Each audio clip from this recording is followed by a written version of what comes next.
భాగాలుగా ఉంది కీర్తన.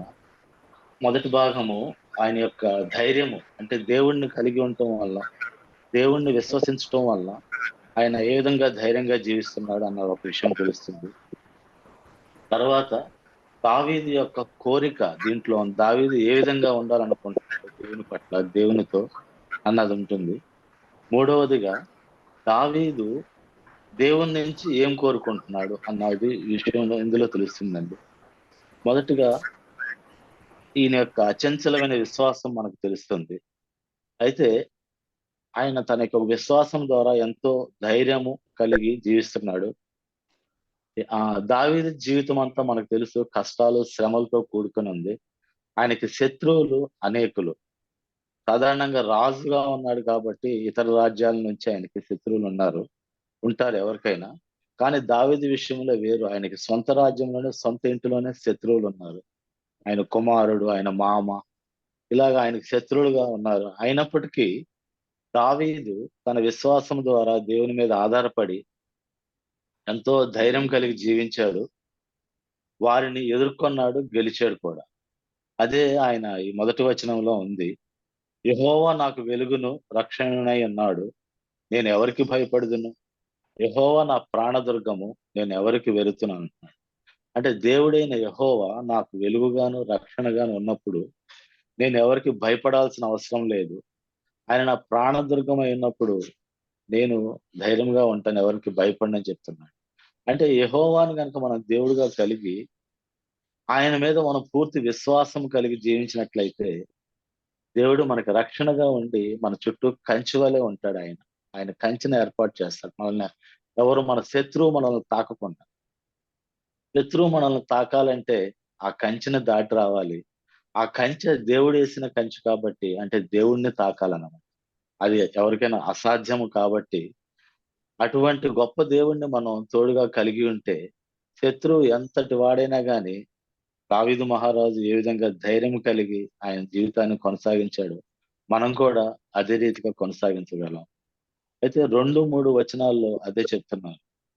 నా శరీర మాంసము తినుటకై దుష్టులు నా మీదకు వచ్చినప్పుడు, నన్ను బాధించు శత్రువులు నా మీదకు వచ్చినప్పుడు, వారు తొట్రిల్లి కూలిరి. నాతో యుద్ధము చేయుటకు దండి దిగినను నా హృదయము భయపడదు. నా మీదకి యుద్ధము రేగినను నేను ధైర్యము విడవకుందని ఆయన చెప్తున్నారు. అయితే దుష్టులు, శత్రువులు, సైన్యము వీరందరూ వచ్చినప్పటికీ నేను ఎటువంటి భయం పడను, నాకు భయం ఉండదు, నా ధైర్యము విడువనని దావీదు మహారాజు చెప్తున్నారు.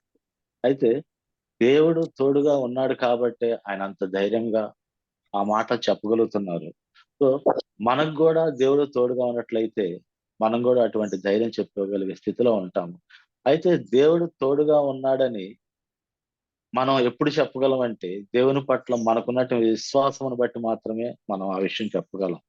ఎందుకంటే హెబ్రీయులకు రాసిన పత్రిక 11:6లో చెప్తున్నారు. విశ్వాసము లేకుండా దేవునికి ఇష్టుడై ఉండుట అసాధ్యము అని.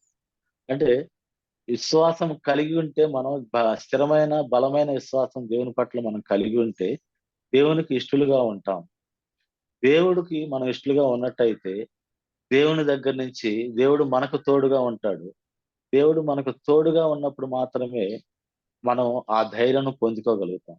కాబట్టి మనం కూడా మన మీదకొచ్చే శత్రువుల్ని, అలాగే మన మీదకి యుద్ధం చేయడానికి వచ్చే దండుని, అలాగే దుష్టులు మన మీదకి వచ్చినప్పుడు కూడా దేవుని పట్ల మనకు గనక విశ్వాసం ఉన్నట్లయితే మనం కూడా దావీదు గారు ఎలాగైతే ధైర్యం కలిగి ఆ మాటలు చెప్పగలిగారో మనం కూడా అట్టి మాటలు చెప్పగలిగే స్థితిలో ఉంటాము.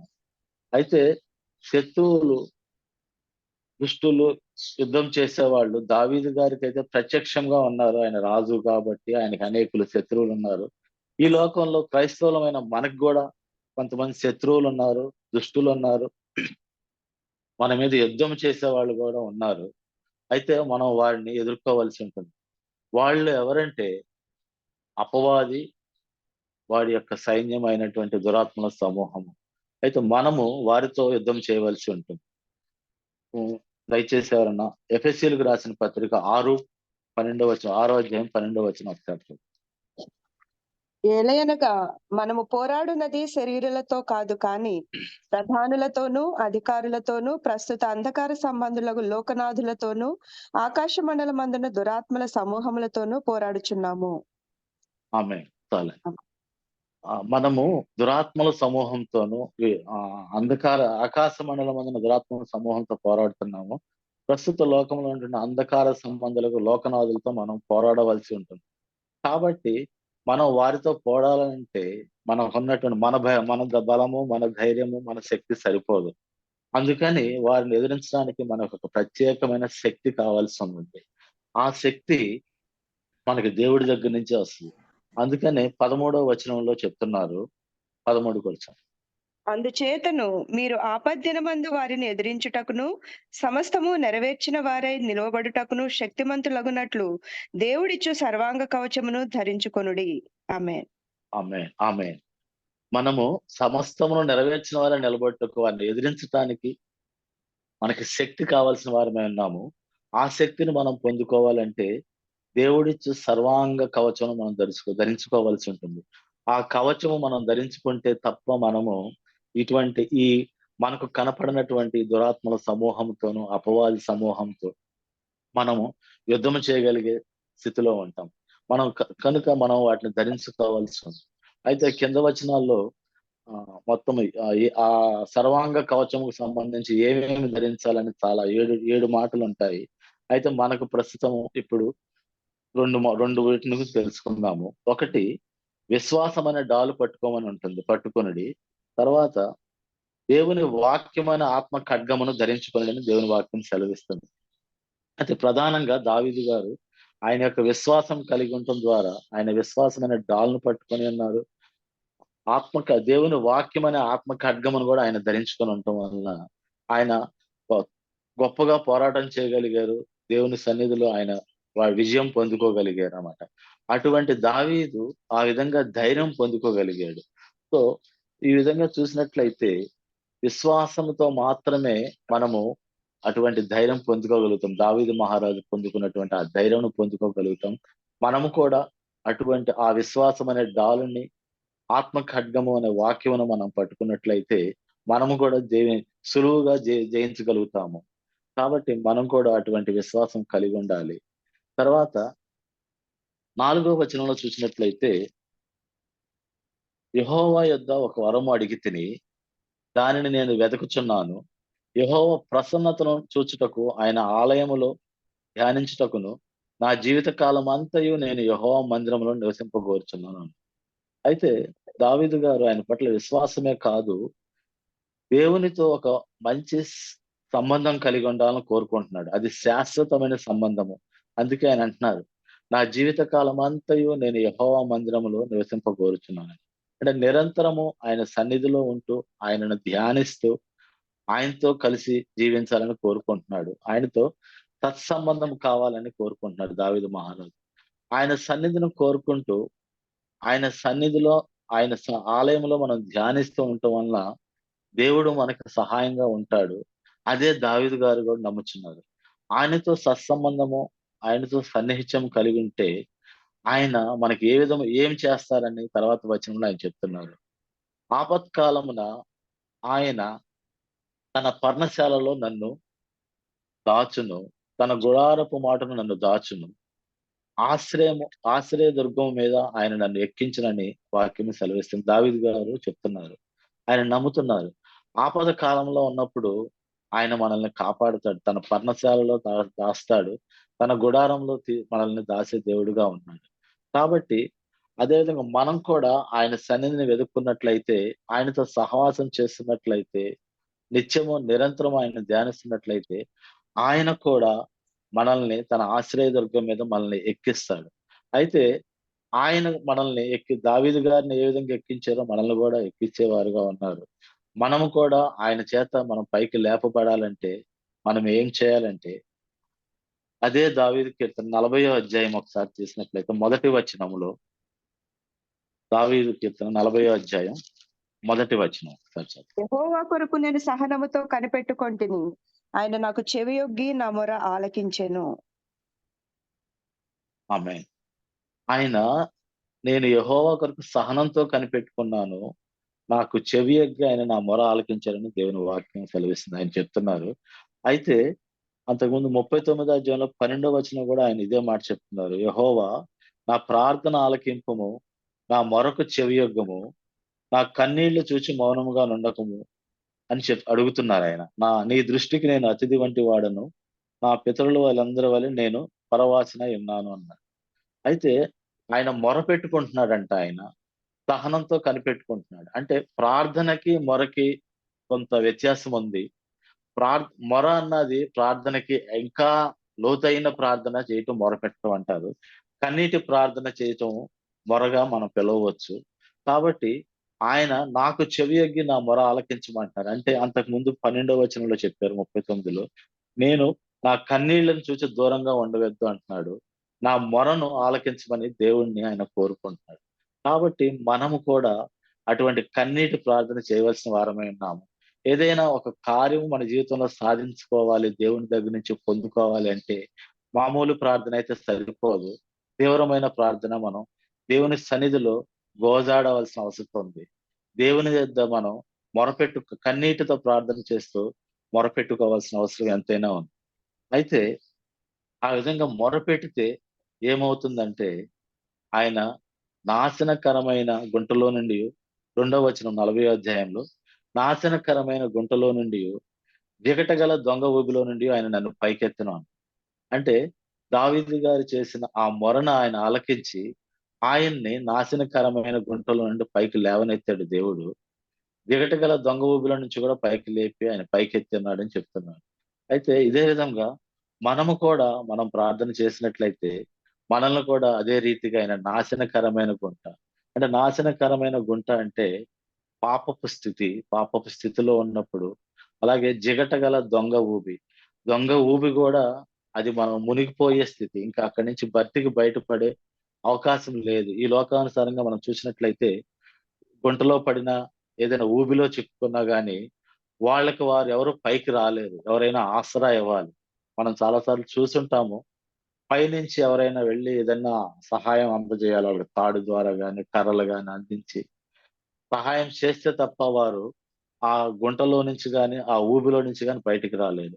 అదే ఈ స్థితిలో పాపపు స్థితిలో ఉన్న వారమైనప్పటికీ, జిగటగల దొంగ ఊబి అంటే పాపపు స్థితిలోనే మునిగిపోయి నాశనమునకు దగ్గరగా ఉన్న స్థితిలో ఉన్నప్పటికీ, మనము గనక దావీదంటారు ఆయన నన్ను పైకెత్తెను అని. మనం గనక దేవుణ్ణి అడిగినట్లయితే, దేవుడు కూడా మనకు ఆసరా ఇస్తాడు. మనల్ని అక్కడి నుంచి లేపుతాడు. ఆ నాశనకరమైన స్థితిలో నుంచి, పాపపు స్థితిలో నుంచి ఆయన పైకి లేపి, పైకెత్తుతాడు. కేవలము దేవుడు మన ప్రభువైన రక్షకుడు అయిన యేసుక్రీస్తు మాత్రమే మనల్ని ఆ పాప స్థితిలో నుంచి పైకి లేపగలడు. మనల్ని పైన నుంచోబెట్టగలడు. కాబట్టి మనము దేవుణ్ణి కోరుకున్నట్లయితే, మనల్ని మనం మొరపెట్టుకున్నట్టయితే, మనం మన మన మొరను ఆలకించమని ఆయన వేడుకున్నట్లయితే, దేవుడు మన ప్రభువు మనల్ని అటువంటి జిగటగల దొంగ ఊబి నుండి, నాశనకరమైన గుంట నుంచి మనల్ని పైకి లేవనెత్తి పైన నిలబెడతాడు. తర్వాత వాక్యము 40వ అధ్యాయంలోనే, నా పాదములు బండ మీద నిలిపి నా ఆ! అడుగులు స్థిరపరచును అనగా, నా అడుగులు స్థిరపరచెను అని దేవుని వాక్యం సెలవిస్తుంది. ఆయన పాదములు బండ మీద నిలిపి అడుగులు స్థిరపరిచిన దేవుడు ఆయన. ఈ బండ అనగా మనందరికీ తెలియను ప్రభువైన యేసుక్రీస్తు. కాబట్టి మనము కూడా ఆ బండ మీద యేసుక్రీస్తు మీద మనం ఉన్నట్లయితే, ఆయన మనల్ని కూడా పాపపు స్థితి నుంచి నిలబెడతాడు. యేసుక్రీస్తుకు అప్పచెప్తారు ప్రభువైన దేవుడు, మన దేవుడు. అయితే యేసుక్రీస్తును మనం బండ అయినటువంటి యేసుక్రీస్తును మనము గట్టిగా పట్టుకొని నిలబడినట్లయితే ఆ బండ మీద మనం కూడా స్థిరంగా ఉంటాం. మనందరికీ తెలుసు బండ మీద కట్టిన ఇల్లు తుఫానొస్తది, గాలివానొస్తది, చెదిరిపోదు. అదే బండ మీద కాకుండా పునాది లేనటువంటి ఇసుక మీద కట్టబడిన ఇల్లు ఏ విధంగా కూలిపోతుందో, ఆ బండ అయిన యేసుక్రీస్తు మీద మనం స్థిరముగా ఉండగలిగితే, మనం కూడా, అంటే యేసుక్రీస్తు అనగా దేవుడైన వాక్యమైన దేవుడిని మనం గనక స్థిరముగా పట్టుకున్నట్లయితే, మనం గూడా మన విశ్వాసంలో స్థిరముగా ఉన్నట్లయితే, ఆ బండ మీద మనం గూడా స్థిరంగా ఉండగలుగుతాము. జారిపోని స్థితిలో మనం ఉంటాము. దేవుడు మనల్ని నిలబెట్టి మనల్ని విశ్వాసంలో ఇంకనూ బలపరుస్తాడు. అదేవిధంగా 27వ కీర్తనకు వచ్చినట్లయితే, నా శత్రువుల కంటే ఎత్తుగా నా తల ఎత్తబడునని దేవుని వాక్యం సెలవిస్తుంది. దావీదు గారి శత్రువుల కంటే దేవుడు ఆయన్ని ఎత్తుగా నిలబెట్టాడు ఎత్తులో. అంటే దేవుడు శత్రువులు దావీదును చూడాలంటే తల పైకెత్తవలసిన స్థితిలో ఉంచాడు. అంటే శత్రువులను సిగ్గుపరిచే దేవుడై ఉన్నాడు. కాబట్టి దావీదు గారు దేవుని యెడల అటువంటి విశ్వాసం కలిగి ఉన్నాడు. ధైర్యం కలిగి ఉన్నాడు. దేవునితో సహవాసం కోరుకుంటున్నాడు. అంతేకాకుండా దేవుడి నుంచి ఆయన రక్షణ, క్షేమం కూడా కోరుకుంటున్నాడు దేవుని దగ్గర నుంచి.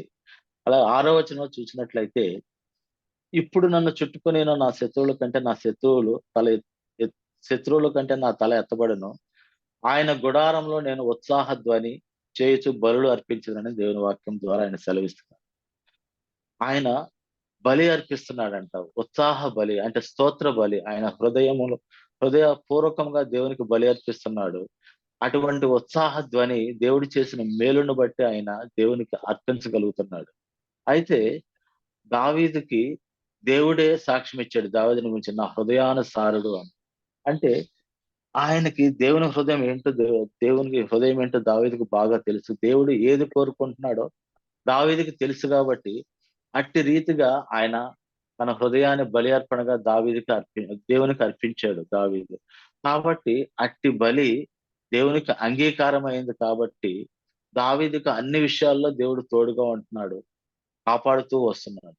అయితే మనమిచ్చే మన హృదయ బలి, హృదయం అర్పణ దేవునికి అంగీకారమైనదిగా ఉన్నదా లేదా మనం ఒకసారి గమనించాలి. ఒక చిన్న విషయం, నేను ఈ మధ్య ఒక చిన్న వీడియో షార్ట్ చూశాను. దాంట్లో ఒక ఆయన దైవజనుడు చెప్పారు. 1 మినిట్ కూడా లేదు. 45 సెకండ్స్ మాత్రమే ఉంది. అందులో ఆయన చెప్తున్నారు, మనము విడిచిపెట్టలేకపోతున్న దాన్ని, మనం వదిలిపెట్టలేకపోతున్న ఈ లోక ఆకర్షణ గాని, ఏదైనా పాపము గాని విడిచిపెట్టి దేవుని సన్నిధికి వచ్చి, అప్పుడు ఆయన సన్నిధిలో మనం స్తుతించి కీర్తించినట్లయితే, అది దేవునికి ఇష్టమైన అర్పణగా, బలిగా ఉంటుంది.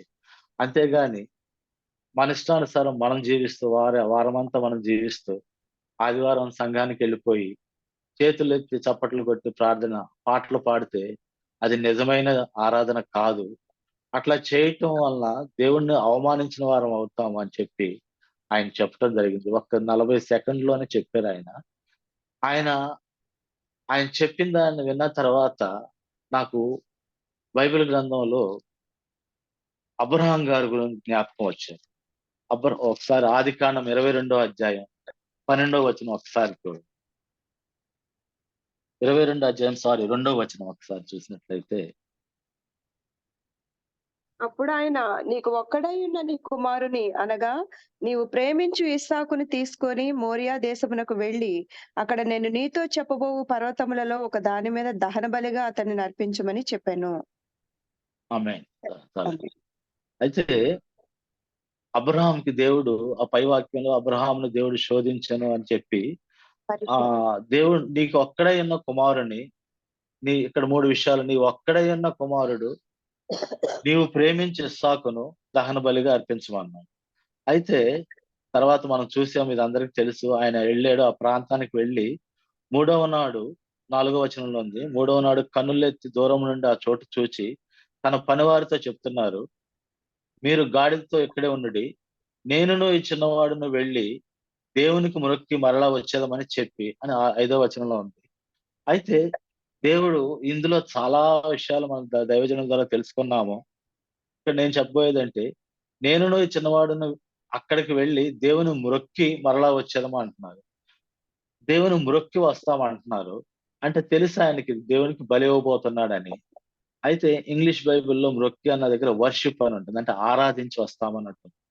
అయితే అబ్రహాము తనకి ఇష్టమైంది, తనకు ప్రేమించే తన కుమారుణ్ణి, ఒక్కడై ఉన్న కుమారుణ్ణి తీసుకొని దేవుడు అడిగాడు కాబట్టి సంశయించకుండా, మారు మాట్లాడకుండా ఇచ్చేయటానికి సిద్ధపడిపోయాడు, ఇచ్చేసాడు. కాబట్టి ఆయన బలి అర్పణ అంగీకారమైంది దేవునికి. ఆయన విశ్వాసులకు తండ్రిగా ఈ పరిశుద్ధ గ్రంథంలో ఆయన మనకి మాదిరిగా ఉంచబడ్డాడు. కాబట్టి అటువంటి వర్షిప్ మనం కూడా మనం విడిచిపెట్టలేనిది దేవుని సన్నిధిలో మనం చేయగలగాలి. దేవుని కోసం మనం విడిచిపెట్టాలి. మనం మనం విడిచిపెట్టి ఆయన సన్నిధిలోకొచ్చి ఆయన్ని మనం ఆరాధించటం చేయాలి. సో, ఎందుకంటే చెడుతనమును యెహోవా యందు భయభక్తులు కలిగి ఉండుట చెడుతనమును అసహ్యించుకొంటే అని దేవుని వాక్యం సెలవిస్తుంది. మనలో ఉన్న చెడును గనక మనం విడిచిపెట్టేసి, మనం దేవుని దగ్గరికి వచ్చినట్లయితే, అదే మనం ఆయనకు చూపించే భయము, భక్తి. అటువంటి భయభక్తులే ఆయన మనల్ని కోరుకుంటున్నాడు. కాబట్టి మనము ఆయన్ని అట్టి విధముగా మనం పరిశుద్ధత కలిగి మనం విడిచిపెట్టలేనటువంటి దాన్ని విడిచిపెట్టగలిగి ఆయన సన్నిధికొస్తే, ఆయన నుంచి మనం ఎన్నో మేలులు దావీదు గారి వల్లే మనం ఎన్నో మేలు పొందుకోగలుగుతాము. అయితే దేవునితో మన సహవాసం ఎలా ఉండాలంటే, మన సహవాసం మనము దేవుడిని పట్టుకోవటం కాదు. దేవుడే మనల్ని పట్టుకునేదనిగా ఉండాలి. ఒక విషయము ఉదాహరణకి మనం ఎవరైనా ఒక చిన్న పిల్లవాడిని మనం తీసుకెళ్తున్నప్పుడు, రోడ్డు మీదకి తీసుకెళ్ళామనుకోండి బజారుకి. మన వేలు మనం పట్టుకొని నడుస్తా ఉంటాడు అతను. మనం వేలు పట్టుకొని పిల్లవాడు నడుస్తా ఉన్నట్లయితే, వాడికేదన్నా ఇష్టమైంది, కావాల్సింది దొరికితే వాడు ఆగిపోయి మన చెయ్యి వదిలేసి అక్కడికి వెళ్ళిపోతాడు.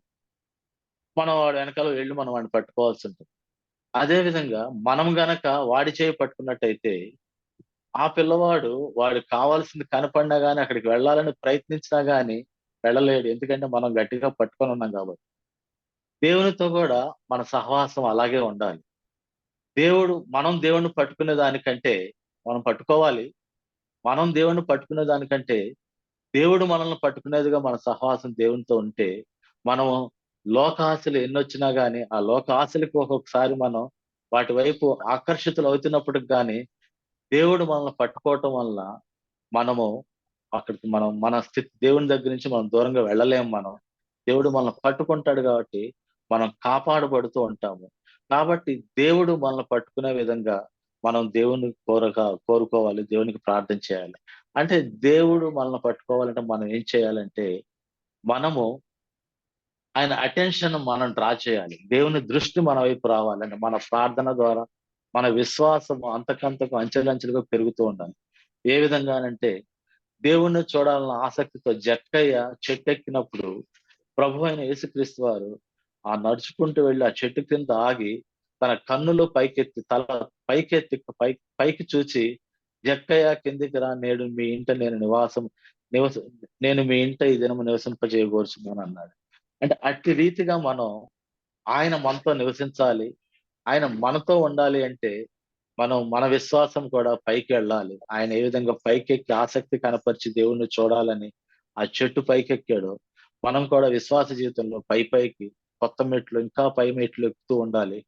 అప్పుడు మనం దేవుడు మనల్ని చూసేవాడుగా, మన పట్ల ఆయన ప్రేమ చూపించి మనల్ని గట్టిగా పట్టుకునే స్థితికి మనం చేరుకోగలుగుతాం. ఆ విధంగా 8వ వచనంలో చెప్తున్నారు. దేవుడు నా సన్నిధి యెహోవా నీవు సెలవీయగా, యెహోవా నీ సన్నిధిని నేను వెదికెదనని నా హృదయము నీతో అనెను.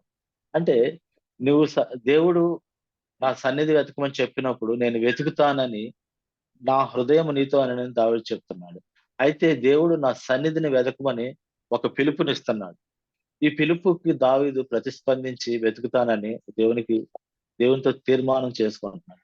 అయితే ఈ పిలుపు ప్రతి ఒక్కరికి ఉంటుంది. వ్యక్తిగతంగా మనందరము దేవుని పిలుపుని గ్రహించాలి. అందరిని పిలుస్తున్నాడు దేవుడు. స్వీకరించాలి. పిలిచిన పిలుపుని గ్రహించగలగాలి. స్వీకరించాలి. స్వీకరించిన తర్వాత ఆ వ ఆయన్ని వెతకాలి మనం. అయితే ప్రతిదినం మన వాక్యం వింటున్నాము. ఆ వాక్యంలో మనం ఆయన పిలుపుని స్వీకరించి, ఆయన్ని గ్రహించి వెతికినట్లయితే దేవుడు మనల్ని పట్టుకుంటాడు. ఆ వాక్యము వినటం వల్ల మాత్రమే కాకుండా, ఆ వాక్యం ద్వారా దేవుడిని యొక్క పిలుపును గ్రహించి, మనం పిలవకపోతే, ఆ వాక్యం వినటం వల్ల మనకి ఎటువంటి ప్రయోజనం ఉండదు. కాబట్టి దేవుని పిలుపుని మనము నిరంతరము గ్రహించాలి.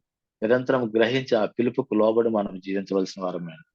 తర్వాత నా తల్లిదండ్రులు నన్ను విడిచినను, యెహోవా నన్ను చేరదీయనని వాక్యం సెలవిస్తుంది.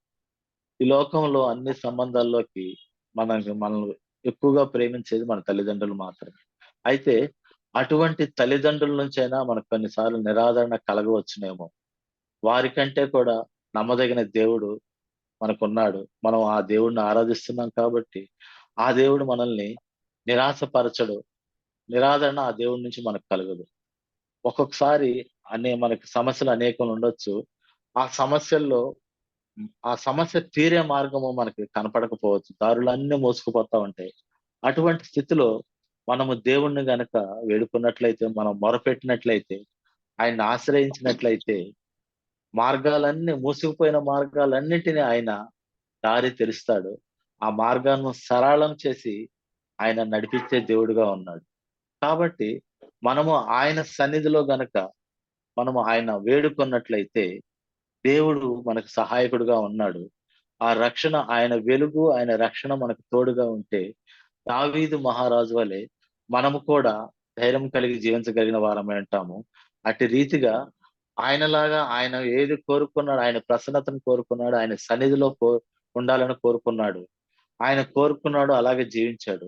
మనం కూడా అట్టి రీతిగా ఆయన ప్రసన్నతను చూడటానికి ఆయన సన్నిధిలో నివసించడానికి మనం కోరుకున్నట్లయితే ఆపత్కాలంలో మనల్ని తన పర్ణశాలలో దాచే దేవుడు అయి ఉన్నాడు. కాబట్టి మనమందరము ఈ వాక్యమును గ్రహించి మనము గనక దేవుడు చెప్తున్నాడు. యోహాను సువార్త 6వ అధ్యాయం 37వ వచనంలో ప్రభువు చెప్తున్నాడు. నా యొద్దకు వచ్చువాని నేను ఎంత మాత్రం బయటకు త్రోసివేయనని చెప్తున్నాడు. వాగ్దానం చేసిన మన దేవుడు నమ్మదగిన వాడు కాబట్టి మనము ఆయన యొద్దకు వాక్యమును గట్టిగా పట్టుకొని వాక్యం మీద స్థిరంగా నిలబడి మనం ఆయన గురించి వేచి ఉన్నట్లయితే, సహనంతో కనిపెట్టుకున్నట్లయితే, మనము ధైర్యం తెచ్చుకుని ఉన్నట్లయితే దేవుడు మనకు సహాయం చేసేవాడుగా ఉన్నాడు. కాబట్టి మనందరికీ దేవుడు అట్టి కృప అనుగ్రహించాలని కోరుకుంటూ, దేవుడి చిన్న వాక్యమును దీవించాలని మన అందరి హృదయంలో ఫలింపు చేయాలని కోరుకుంటూ వేడుకుంటున్నాను. ఆమేన్. ఆమేన్.